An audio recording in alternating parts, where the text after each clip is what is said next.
I am the famous American. I ask questions for people on the other side of the world so that I can become enlightened, so that my IQ can be raised. So now I want to ask you, I've seen this episode twice. Anthony Bourdain, Parts Unknown, Armenia. I've watched it twice.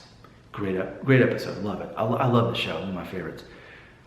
But that episode is where I learned that Armenia is landlocked, surrounded by Muslim nations, and it is a Christian nation. And I've never really thought about that before, that there's a Middle Eastern country that's specifically Christian, surrounded by Muslim country that was persecuted accordingly. And as I was watching this, I thought, here's what it makes me think of: Jewish people.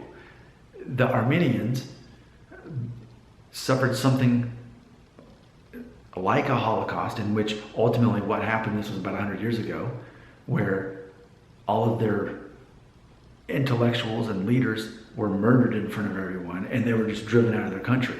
They've been scattered all across the world.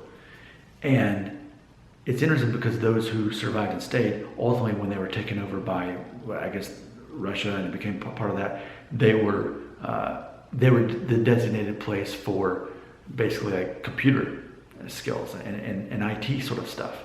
So even now, if you're Armenian, it's implied that, oh, you must be good at computers and IT. Well, it's not because of your heritage, it's because of the history that happened for that area. So it reminds me again of Jewish people, because here in the United States, when you look at who built Hollywood, who builds hospitals, who creates Jewish people, it's hard to find a successful empire in the United States, a successful business where there's not Jewish people, at least if they're not behind the screen or pulling the strings, they're up front. They're involved. Jewish people only make up around, about 2% of the U.S. population.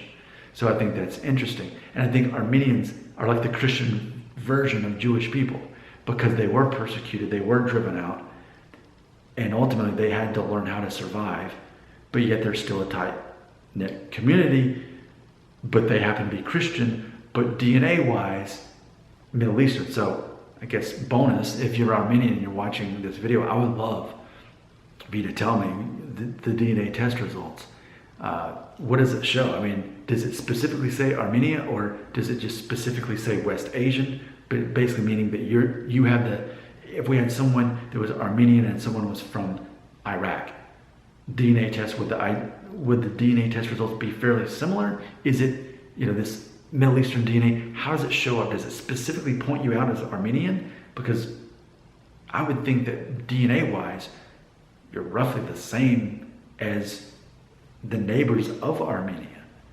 It's just that your nation overall has a different faith, Christianity as compared to Islam.